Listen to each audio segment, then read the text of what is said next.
Bíblia é formada de homens e mulheres corajosos que tiveram a destreza de desafiar a realidade de sua época para viver o amor e a adoração ao único Deus. Mas nem tudo foram flores nas jornadas dessas pessoas.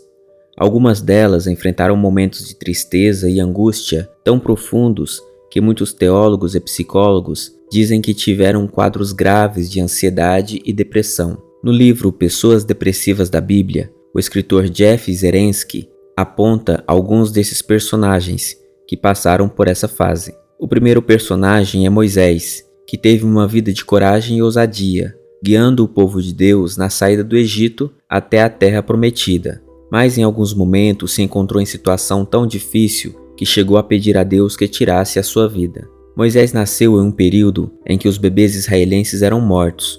Para salvar-lhe a vida, sua mãe o colocou em um cesto e o lançou ao rio Nilo. Embora tenha sido adotado pela filha do faraó, ele foi separado de sua família biológica e cresceu em um ambiente estranho. Após um momento de fúria, onde matou um egípcio que estava maltratando um israelita, fugiu para o deserto, temendo as consequências de seus atos.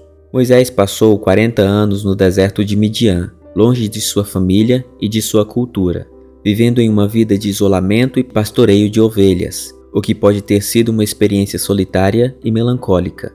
Mesmo depois de ser chamado por Deus para liderar os israelitas, libertando-os da escravidão, por vezes Moisés sentia tristeza e preocupação diante da vida. Ao longo do tempo, ele enfrentou repetidas críticas, desobediência e rebelião por parte do povo. Esses acontecimentos foram lhe desgastando emocionalmente, ao ponto de questionar sua vida e até os propósitos de Deus para ele. Outro personagem apresentado pelo autor é Jonas. Diferente do que muitos pensam, o livro de Jonas não é simplesmente um texto engraçado que conta a história de um profeta fujão que foi engolido por um grande peixe. Pelo contrário, o livro de Jonas é um texto profundo que conta a história de um homem que está em um quadro severo de depressão e que por vezes tem pensamentos suicidas.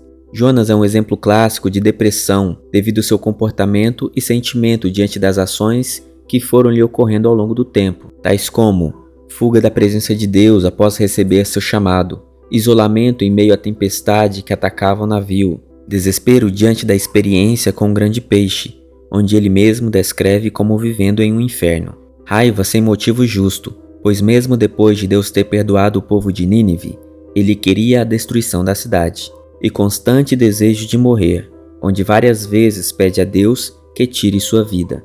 Esses são os sentimentos que muitas vezes são associados à depressão. Outro personagem citado no livro é o profeta Elias. Ele é interpretado como alguém que enfrentou a angústia em vários momentos de sua vida, tais como no episódio no Monte Horebe, onde em 1 Reis capítulo 19, Elias foge para o deserto e pede a Deus que tire sua vida. Ele se sente sozinho, desamparado e sobrecarregado com as pressões de seu ministério profético. Elias acredita que é o único profeta fiel a Deus em Israel. Ele alega que todos os outros profetas foram mortos, o que o deixa com uma sensação de solidão e desesperança, um sentimento que é comum em pessoas que enfrentam a depressão. Em diversos momentos, ele teve exaustão física e emocional, enfrentando uma série de desafios físicos e emocionais durante seu ministério, incluindo ameaças de morte, perseguição e fome. Isso pode ter contribuído para seu estado emocional frágil. Também demonstra comportamento errático e extremo em algumas passagens, o que pode ser interpretado como sintomas de depressão.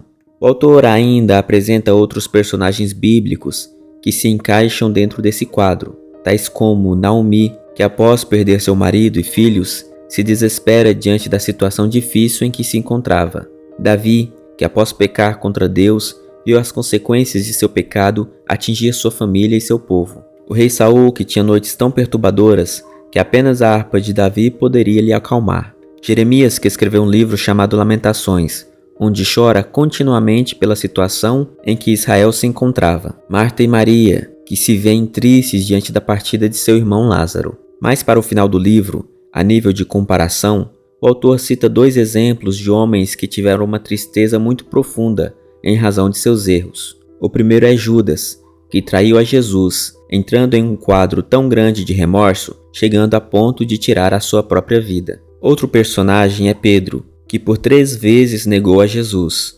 mas se arrependeu e foi perdoado de seus pecados. A comparação desses dois personagens mostra que nossas atitudes diante da tristeza podem determinar o nosso futuro.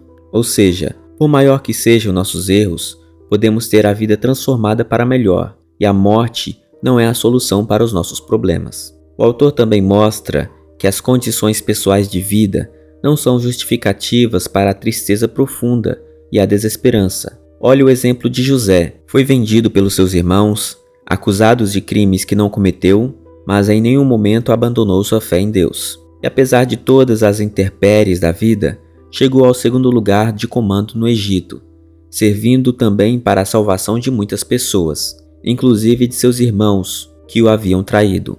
Isso mostra que o rancor e a vingança não habitaram seu coração, e talvez por isso não desenvolveu quadros mais graves de depressão. É importante dizer que todos os exemplos citados acima são reflexões religiosas. Caso você tenha alguns desses sintomas, é sugerido que você procure ajuda profissional. Quanto mais rápido procurar ajuda, mais rápido conseguirá se curar dessa doença, que é considerada o mal do século.